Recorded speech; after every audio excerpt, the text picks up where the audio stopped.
Oke, baik kita mulai ya. Bismillahirrahmanirrahim. Assalamualaikum warahmatullahi wabarakatuh. Selamat malam semuanya. Ya, ketemu lagi ya untuk pertemuan terakhir kita ini pembahasan maternitas.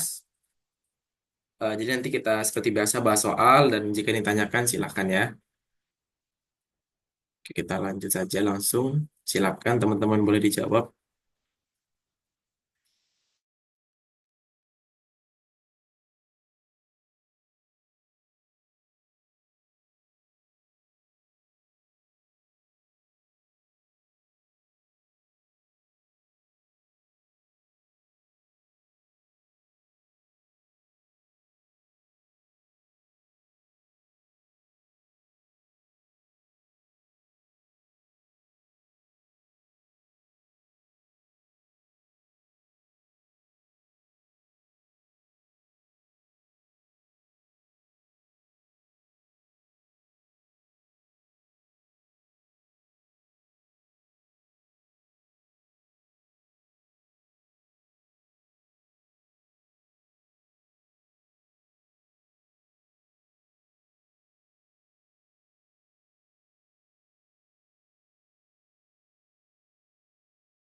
Ya, kita lihat di sini ya. Apakah tindakan yang dilakukan ibu tersebut? Nah, berarti kan pertanyaan ini fokus yang dilakukan ibu ya. Kita lihat dia bayi baru melahirkan ya 3 kilo menangis kuat tuban jernih dilakukan inisiasi menyusu dini sama saja kemudian bayi aktif ibu merespon dengan mendekap dengan bahagia. Nah itu termasuk apa namanya? Jadi itu termasuk namanya bonding attachment ya. Jadi dia ikatan eh, antara ibu dan anak. Ya, ikatan kasih sayang antara ibu dan anak itu namanya adalah bonding attachment. Jadi ada namanya bonding. Ini kan dalam soal dia mendekap dengan baik, ada respon untuk saling menyayangi, itu namanya adalah bonding ya. Oke, lanjut.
Oke, sini kita lihat ya. Apakah hasil yang dilakukan ibu tersebut? Jadi berarti pertanyaan nama ASI yang dilakukan tersebut ya.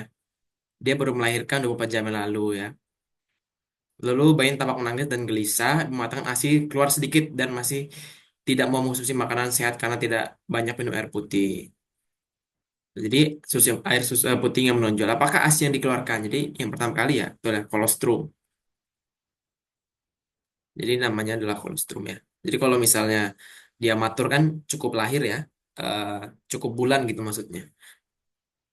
Kalau prematur ya kebalikannya, berarti tidak cukup bulan untuk fase melahirkannya. Kalau transisi itu modelnya dia udah ke fase aktif. Nanti kita lihat ya materi dari kala-kala ya. Kala satu, kala dua dia APN. Kita lanjut atau ANC.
Oke, baik kita lihat.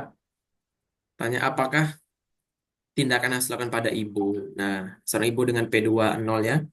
Postpartum hari ketiga. Puting payudara kiri lecet, ASI keluar banyak jika dipalpasi. Dari hasil pengamatan, posisi dan perlekatan saat masih salah. Ya kan, ini berarti masalah ya.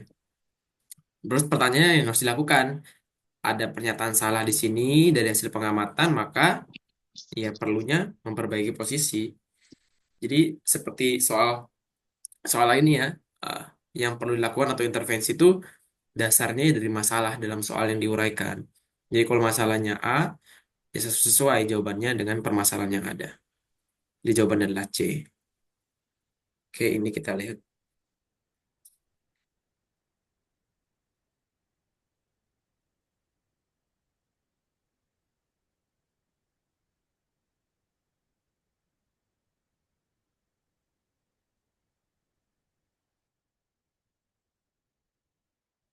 Hujan di orangnya jeblok.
Ada yang tahu ini rumusnya berapa?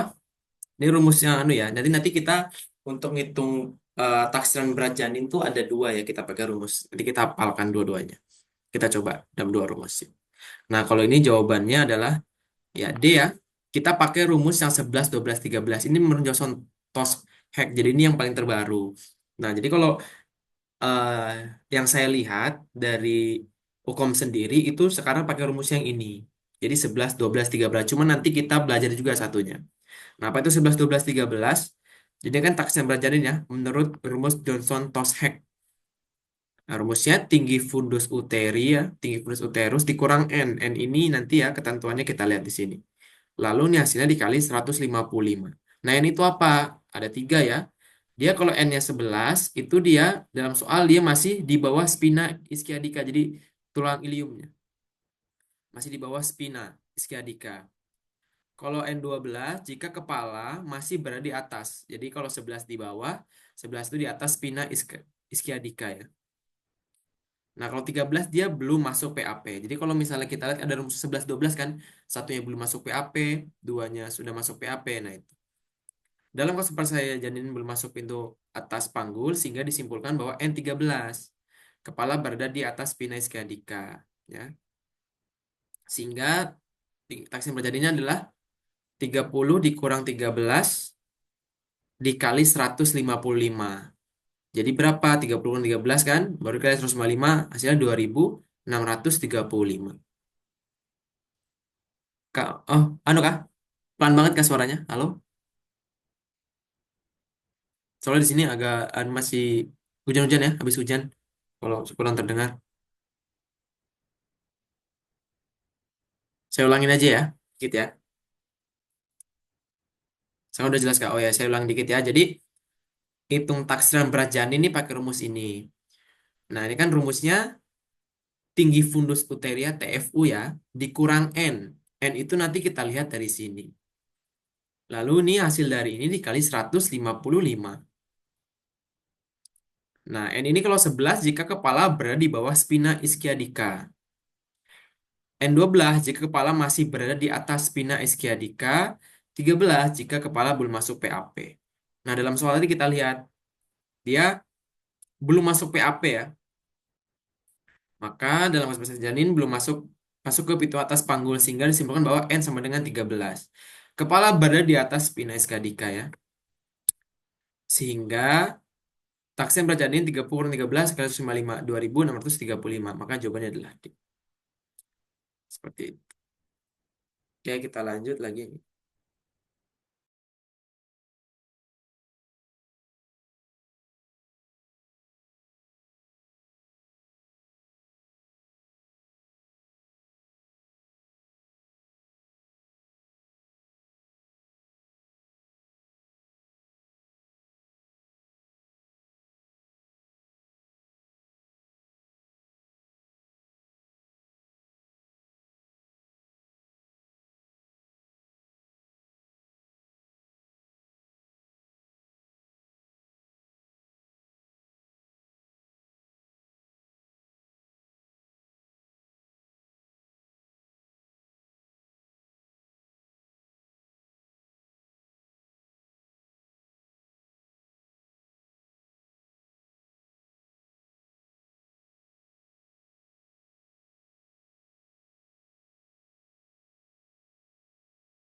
Oke, kita lihat tanggal berapakah ibu hamil tersebut diperkirakan partus ya.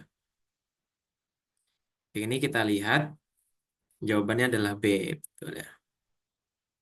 Kalau kita lihat soalnya, kita lihat materinya dulu ya.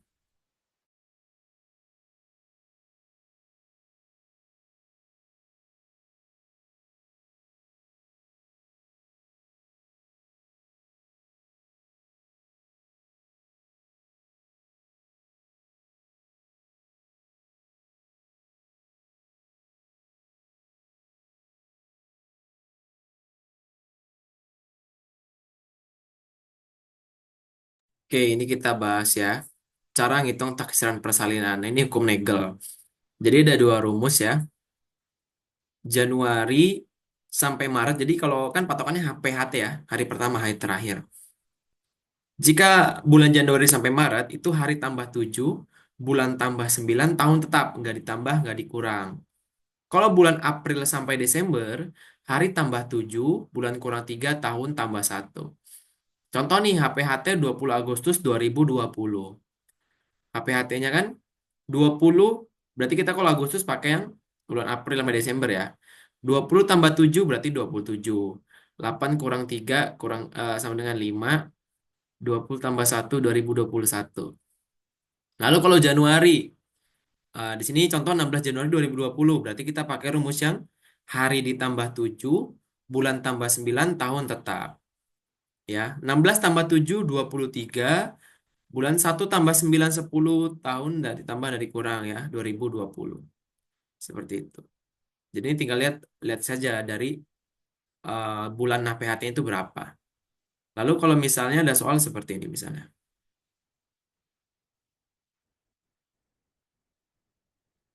Misal soalnya itu, nah ini, coba kalau 20 misalnya ya, kita lihat dia 28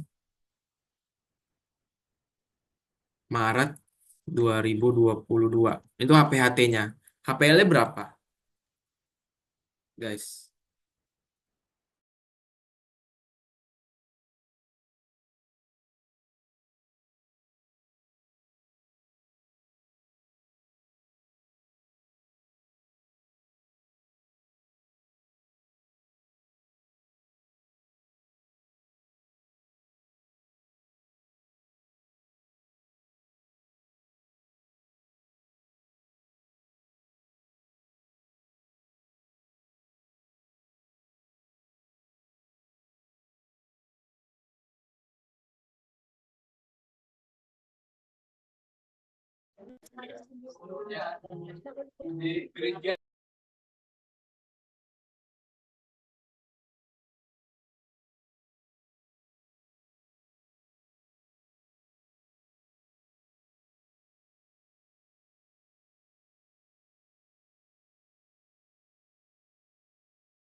Jadi kita lanjut ya. Ada? Tahu jawabannya? Tanggal 5. Jadi kalau soal seperti ini, ada yang mau jelasin nggak? Gimana dulu? Kira-kira. Nggak apa, kita sambil belajar ya.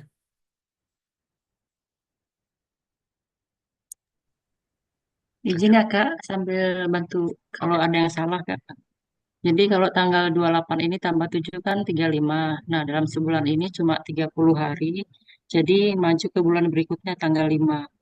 Untuk bulannya harusnya bulan 12 karena tanggalnya maju. Saya jawabnya bulan Januari 2022. Januari 2022. Mundur berarti. 2023 kah? 2023 Oh iya. Ya, jadi kita coba ya. 28 tuh tadi. 28 tambah 7 kan berapa? Kalau misalnya belum dianu ya. 28 tambah 7 kan anggap 35. 30. 35 kan? 35 tuh nggak ada kan ya? 35 maksudnya 35 tuh nggak ada tanggal 35. Betul, berarti jadi tanggalnya berarti 30 tuh, berapa? Jadi 30 kan? Jadi tanggal 5 ya. Tanggalnya kan? Kita buang 30 tanggal 5 ya.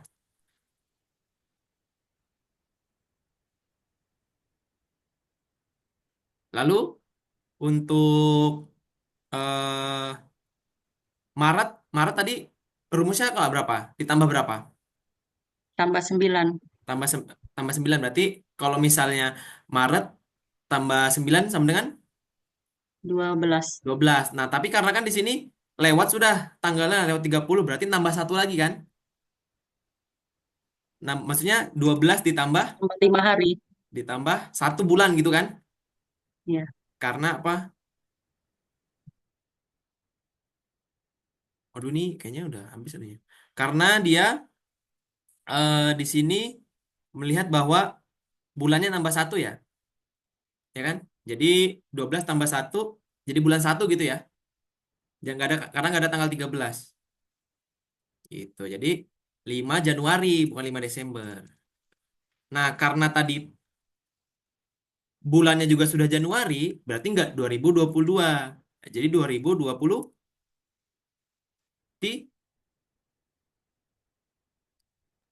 2023. ya betul. Ada yang masih bingung nggak? Nah, betul nih Devi nih Kak Devi nih. Jadi kalau misalnya dia ada tanggal yang dia misal kayak tadi nambah ya, tanggalnya tuh nambah. Misalnya tadi 28. 28 kan ditambah 7 35. Nah, bulannya ini kan langsung kita karena nggak ada tanggal 35 berarti tanggal 5 jadi. Nah, kelewatan satu bulan di sini. Makanya 3 tambah 9 12. Tapi 12 ini tadi kita tambahkan satu bulan lagi karena tadi tanggal ini lewat tanggal 30. Nah, karena lewat tanggal 30 sudah Januari, berarti 2023. Coba contoh satu soal lagi ya. Misalnya 25 Januari 2024. Aduh, ya, 2024 berapa?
Ya, kita lihat ya.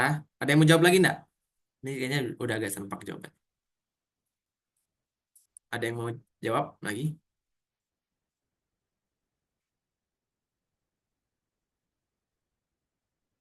Ada yang mau jelasin? Udah apa ya? Apa nih? Devi atau Esra? Iya Kak boleh. Boleh gimana? Kalau yang jawaban aku kenapa 2 November 2024 karena yang pertama dari harinya dulu. Harinya itu kan 25. 25 itu ditambah sama 7 hasilnya tadi 32. Terus? Nah, karena nggak ada tanggal 32 jadi diambil yang belakangnya angkanya 2. Wow. Nah, ya habis itu eh, bulannya itu bulan Januari, bulan 1. Rumusakan bulan ditambah 9. Bulan 1 ditambah 9 itu 10. Nah, tapi tadi di tanggalnya kan kelebihan. Jadi ditambah satu lagi gitu, Kak. Jadi hasilnya Jadi eh, kalau 2 tambah 1 tambah 9 10 ah, aturan kan ya, gitu ya. Tapi karena di sini tanggalnya lewat lebih dari 30 jadi tambah satu lagi gitu ya. iya. Jadi Jadi 11 hasilnya ya. 11. Nah, kalau untuk tahunnya itu karena dia di bulan Januari, jadinya tahunnya tetap 2024. Oke, masih karena belum lewat bulan 12 gitu ya. Iya. Oke, betul ya. Itu ya untuk menentukan misalnya kalau ada soal yang kalau dihitung dia melebihi tanggal 30. Gitu. Oke, kita lanjut ya. Ini nanti kayaknya udah habis untuk ujungnya nanti kita anu ya. Nanti kalau keluar saya kirimkan linknya lagi. Kita selesaikan dulu nih selama 5 menit nih.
Ya, kita lihat di sini jawabannya adalah betul ya.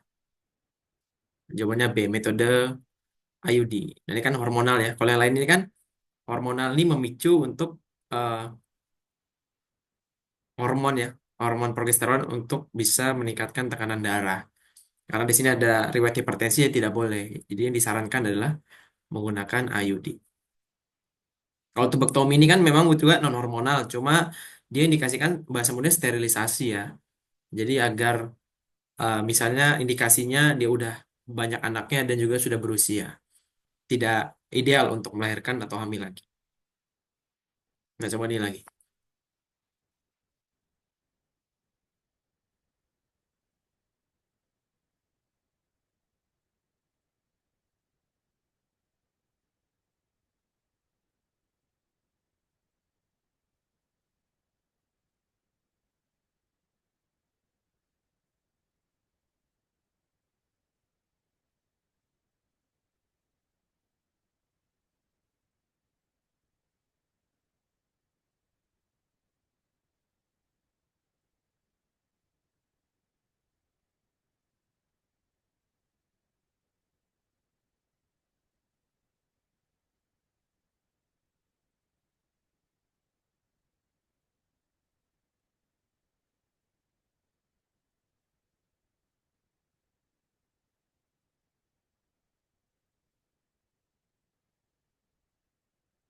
Oke, kita lihat dari sini jawabannya adalah ya betul ya. Jawabannya adalah B, yaitu seperti yang sebelumnya ya, hari tambah 7 kurang kurang dan juga tahun ditambah. Silakan.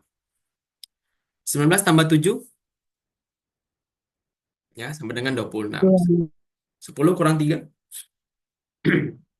sama dengan 7. 2018 tambah 1 2019. Jadi jawabannya adalah B.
Ya, dari sini kita lihat jawabannya adalah edema ya. Jadi ini termasuk kasus preeklamsi. Tandanya ada 3 kan. Tekanan